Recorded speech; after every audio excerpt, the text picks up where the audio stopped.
ఈరోజు మరి నిరుద్యోగుల కోసం గత 5 రోజుల నుండి ఆమరణ నిరాహార దీక్ష చేస్తున్న అశోక్ సర్కు సంఘీభావంగా నేను వనస్థలిపురం ఏరియా హాస్పిటల్కి పోవడం జరిగింది.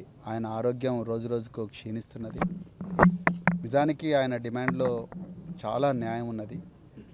తెలంగాణలో ప్రస్తుత కాంగ్రెస్ ప్రభుత్వం 2 లక్షల ఉద్యోగాలు ఇస్తాము మొదటి సంవత్సరంలోనే చెప్పిర్రు. కానీ ఇంతవరకు 5089 ఉద్యోగాలు మాత్రమే ఇచ్చిండ్రు. కనీసం ఈ దసరా పండుగ లోపలైనా 50,000 ఉద్యోగాలు ఇవ్వమని మరి ఆయన డిమాండ్ చేస్తూ ఉన్నాడు. నేను కూడా కాచిగూడ హాస్టల్ లాంటి హాస్టల్లో చదువుకొని, కాచిగూడలో ఉండే సోషల్ వెల్ఫేర్ హాస్టల్, అదేవిధంగా క్యాంపస్లలో చదువుకొని ఇలాంటి లైబ్రరీలోనే విద్యార్థిగా చదువుకొని నేను ఈ స్థాయికి వచ్చిన. అయితే నాకు ఒక్కటే, ఈ పాలకులకు నేను ఈ లైబ్రరీకి వచ్చి ఏం చెప్పాలనుకున్నా అంటే, నాకు నిజంగా ఒక గంట సేపు నేను పుస్తకం చదివినా, నాకు కావాలనుకున్న పుస్తకం దొరకలేదు. అది నేను తర్వాత మాట్లాడతాను. కానీ ఒక గంట సేపు ఈ లైబ్రరీలో కూర్చొని ఏకాగ్రతతో ఒక పుస్తకాన్ని, లైఫ్ లాంగ్ లెర్నింగ్ అనే ఒక పుస్తకాన్ని నేను చదవడం జరిగింది. దానికి నిజంగా నాకు చాలా కష్టమైంది. చాలా అంటే చాలా కష్టమైంది. నాతో పాటు చాలామంది కూడా నిరుద్యోగ బిడ్డలు, వాళ్ళు రకరకాల ప్రాంతాల నుంచి బియ్యం బస్తాలు తీసుకొని వచ్చి అగ్గిపెట్టె లాంటి ఇళ్లలో ఉంటే ఇక్కడ చదువుకుంటున్నారు రెంట్కుండి. వాళ్ళు నాతో పాటు చదువుకున్నారు. నాకు ఒక గంటకే ఆ పుస్తకాలు చదవడం అంత కష్టమైంది. ఒక్కసారి తెలంగాణ ముఖ్యమంత్రి రేవంత్ రెడ్డి గారు ఆలోచించాల్సింది ఏంటంటే, చాలామంది నాతో కూర్చున్న అభ్యర్థులు 3-4 సంవత్సరాల నుంచి ఇదే పుస్తకాలను మళ్ళీ చదువుతూ ఉన్నారు. పొద్దున లైబ్రరీయన్ గారు చెప్పారు నాకు, పొద్దున 5 గంటలకి విద్యార్థులు వస్తారు, 11 గంటల వరకు వాళ్ళకు చదువుకుంటారు. మళ్ళీ దాని తర్వాత రాత్రి 8 గంటల వరకు కూడా ఆ పిల్లలు చదువుతూనే ఉంటారు. ఇక్కడ అన్నపూర్ణ దగ్గర అన్నం దొరికితే తింటారు, లేకపోతే ఛాయ్తోని ఆకలి చంపుకుంటారు. ఒక గంట చదవడం ఎంత కష్టమైనప్పుడు రోజుకు 16 గంటలు 18 గంటలు చదువుతున్న ఈ లక్షలాది మంది తెలంగాణ నిరుద్యోగుల బాధను అర్థం చేసుకోవాలని నేను ఇలా లైబ్రరీకి వచ్చిన. రేవంత్ రెడ్డి గారు, మీకు ఏమాత్రం హృదయం ఉన్నా, మీది రాతిగుండె లాంటి హృదయం కాదని అనుకుంటే దయచేసి మీరు కూడా ఈ లైబ్రరీకి వచ్చి ఒక అర్ధగంట చదవండి. అర్ధగంట ఏకాగ్రతతో చదవండి, ఏ బందోబస్తు లేకుండా చదవండి. అప్పుడు మీకు అర్థమైతే నిరుద్యోగుల బాధలు. అక్కడనేమో ఒక ఆయన, నేను చచ్చిపోయినా మంచిదే, నా నిరుద్యోగులకు 50,000 ఉద్యోగాలు రావాలని అంటున్నాడు. నోటిఫికేషన్లు ఇవ్వమంటున్నాడు. ఇప్పటివరకు నోటిఫికేషన్ లేవు. నేను ఇక్కడ చాలామంది నిరుద్యోగులతో మాట్లాడితే అసలు నోటిఫికేషన్లు లేని ఏం చదవాలంటున్నారు వాళ్ళు. ఎప్పుడు వస్తాయో ఎప్పుడు రావో తెలియని నోటిఫికేషన్ల గురించి ఏం చదవాలంటున్నారు. సో దీని మీద కూడా ప్రభుత్వం ఆలోచించాలి. ఇక్కడ పంతాలకు పోతే వర్కౌట్ కాదు. ఇక్కడ 35 లక్షల మంది పిల్లలు ఉన్నారు. అదేవిధంగా వాళ్ళకు కొన్ని ఆశలు ఉన్నాయి, ఆకాంక్షలు. ప్రతి ఒక్కరు కూడా డిప్యూటీ కలెక్టర్ కావాలనుకుంటారు, డిఎస్పీ కావాలనుకుంటారు, ఐఏఎస్లు కావాలనుకుంటారు, ఐపీఎస్ కావాలనుకుంటారు, సబ్ ఇన్స్పెక్టర్ ఆఫ్ పోలీస్ కావాలనుకుంటారు, డిప్యూటీ తహసీల్దార్ కావాలనుకుంటారు, బ్రేక్ ఇన్స్పెక్టర్ కావాలనుకుంటారు. రకరకాల ఆశలు ఉంటాయి. కొంతమంది ఇంకేవో ఉద్యోగాలు, స్టాఫ్ సెలక్షన్ కమిషన్ లాంటి ఉద్యోగాలకు పోవాలనుకుంటారు. ఈ లైబ్రరీలో పరిస్థితి ఎంత ఘోరంగా ఉందా అంటే, కనీసం లైబ్రరీలో ఏ పుస్తకం ఎక్కడుందో కూడా తెలుసుకునే పరిస్థితి లేదు. కనీసం లక్షల బుక్కులు ఉన్నాయంటున్నారు. లక్షల బుక్కులు, నాకు కావాల్సిన ఒక book which hikers guide for Galaxy అనే బుక్ ఉందా అని అడిగాను. లేదన్నారు. వట్టికోట ఆళ్వారు స్వామి రచనలు ఉన్నాయంటే ఉండుండొచ్చు అంటున్నారు.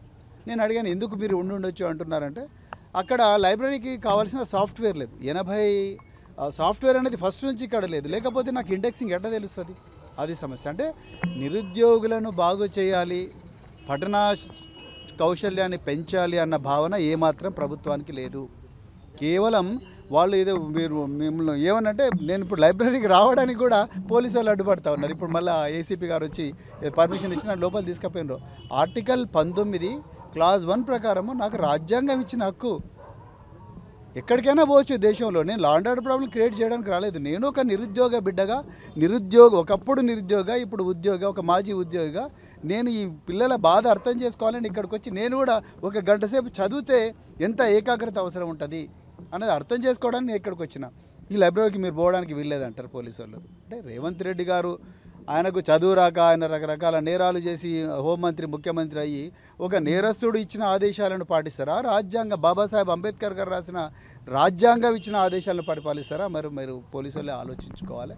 సరే, ఎనివే నన్ను లోపలికి పంపించారు. నేను అక్కడ పోయి గొడవ చేసింది లేదు. నేను ఆ పుస్తకం కావాలనుకున్నా, ఒక పుస్తకం తీసుకొని చదువుకున్నా. నేను మళ్ళీ రిక్వెస్ట్ చేస్తున్న ప్రభుత్వానికి, దయచేసి నోటిఫికేషన్ లేయండి. అక్కడ ఒక వ్యక్తి ప్రాణత్యాగానికి సిద్ధమయ్యి 5 రోజుల నుంచి పోరాడుతున్నాడు. ఆయన బీపీ తగ్గిపోతున్నది, అదేవిధంగా షుగర్ లెవెల్స్ పెరుగుతూ ఉన్నాయి, కీటోన్ బాడీస్ పెరుగుతూ ఉన్నాయి బాడీలో.